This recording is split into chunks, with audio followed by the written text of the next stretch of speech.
परत पुढच्या बातमीकडे, विद्यापीठाची मान्यता आणि उच्च न्यायालयाचा आदेश आपल्या बाजूने असताना देखील पूर्णवेळ वेतन मिळत नसल्यानं दिलीप ठोंबे या शिक्षकांना आता शिक्षण संचालनालयासमोरच उपोषण करत इच्छा मरणाची परवानगी मागितली।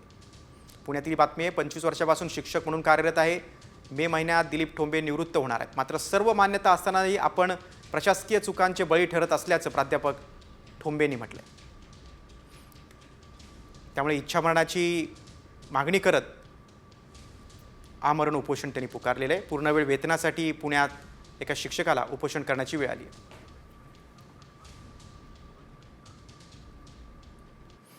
परत पुढच्या बातमीकडे, विद्यापीठाची मान्यता आणि उच्च न्यायालयाचा आदेश आपल्या बाजूने असताना देखील पूर्णवेळ वेतन मिळत नसल्यानं दिलीप ठोंबे या शिक्षकांना आता शिक्षण संचालनालयासमोरच उपोषण करत इच्छा मरणाची परवानगी मागितली।